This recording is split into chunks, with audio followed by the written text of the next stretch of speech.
വിശദമായി നോക്കാം. Electoral bond കേസിൽ തെരഞ്ഞെടുപ്പ് കമ്മീഷന് വിവരങ്ങൾ കൈമാറിയെന്ന് SBI സുപ്രീം കോടതിയെ അറിയിച്ചു. 22,217 ബോണ്ടുകൾ ആകെ വിറ്റു. ഇതിൽ 22,030 ബോണ്ടുകൾ രാഷ്ട്രീയ പാർട്ടികൾ ഉപയോഗിച്ചെന്നും സത്യവാങ്മൂലത്തിൽ പറയുന്നു. PR അരവിന്ദ് വിവരങ്ങൾ നൽകും. അരവിന്ദ്, എന്തൊക്കെ വിവരങ്ങളാണ് SBI തെരഞ്ഞെടുപ്പ് കമ്മീഷൻ നൽകിയിരിക്കുന്നത്? എന്താണ് SBI സുപ്രീം കോടതിയെ അറിയിച്ച കാര്യങ്ങൾ?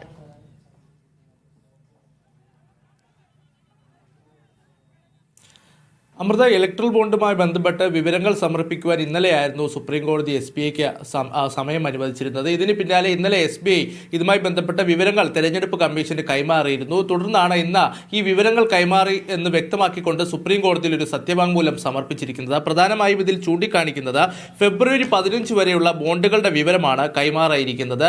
22,217 ബോണ്ടുകളാണ് മൊത്തം SBIയുടെ ഭാഗത്തു നിന്ന് വിറ്റുപോയത്.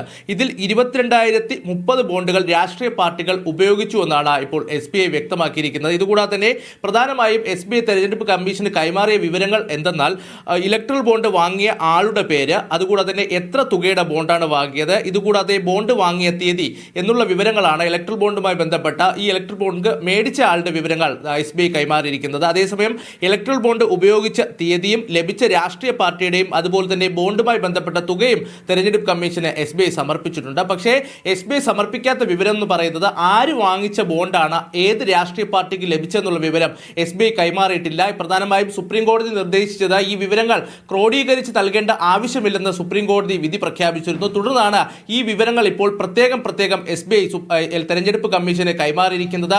അതുകൊണ്ട് തന്നെ ഈ മാർച്ച് 15 5 മണിക്കുള്ളിൽ തെരഞ്ഞെടുപ്പ് കമ്മീഷൻ ഇതുമായി ബന്ധപ്പെട്ട വിവരങ്ങൾ പ്രസിദ്ധീകരിക്കുമെന്നും വ്യക്തമാക്കിയിട്ടുണ്ട്. നേരത്തെ തന്നെ SBIക്കും അതുപോലെ തന്നെ കേന്ദ്ര സർക്കാരിനും വലിയ തിരിച്ചടി നൽകിക്കൊണ്ടാണ് ഇലക്ട്രൽ ബോണ്ട് കേസിൽ സുപ്രീം കോടതി വിധി പറയുന്നത്. നേരത്തെ മാർച്ച് 6 ഈ വിവരങ്ങൾ സമർപ്പിക്കുവാനായിരുന്നു SBIയോട് കോടതി നിർദ്ദേശിച്ചിരുന്നത്. പക്ഷേ ഈ ദാതാവിന്റെയും അതുപോലെ തന്നെ ഈ രാഷ്ട്രീയ പാർട്ടികളുമായി ബന്ധപ്പെട്ട വിവരങ്ങൾ ക്രോഡീകരിക്കുവാൻ സമയം നീട്ടി നൽകണമെന്നൊരു ആവശ്യം SBI ഉയർത്തുകയും പക്ഷേ അതിരൂക്ഷ വിമർശനം ഉയർത്തിക്കൊണ്ടാണ് ഇന്നലെ 5 മണിക്കുള്ളിൽ ഈ വിവരങ്ങൾ കൈമാറാൻ സുപ്രീം കോടതി നിർദ്ദേശിച്ചത്. എന്തായാലും ഈ വിവരങ്ങളെല്ലാം ഇപ്പോൾ SBI കൈമാറിയിരിക്കുകയാണ്. ഇത് കൈമാറിയെന്ന് വ്യക്തമാക്കുന്ന സത്യവാങ്മൂലമാണ് ഇപ്പോൾ സുപ്രീം കോടതിയിൽ സമർപ്പിച്ചിരിക്കുന്നത്. ഇലക്ട്രൽ ബോണ്ട് വാങ്ങിയവരുടെ പേരും തുകയുമാണ് SBI തെരഞ്ഞെടുപ്പ് കമ്മീഷന് നൽകിയിരിക്കുന്നത്. 22,217 ബോണ്ടുകളാണ് ആകെ വിറ്റത് എന്നാണ് SBI തെരഞ്ഞെടുപ്പ് കമ്മീഷൻ അറിയിച്ചിരിക്കുന്നത്. അതുപോലെ തന്നെ SBI സുപ്രീം കോടതിയിൽ സത്യവാങ്മൂലവും നൽകിയിട്ടുണ്ട്. PR അരവിന്ദാണ് വിവരങ്ങൾ നൽകിയത്.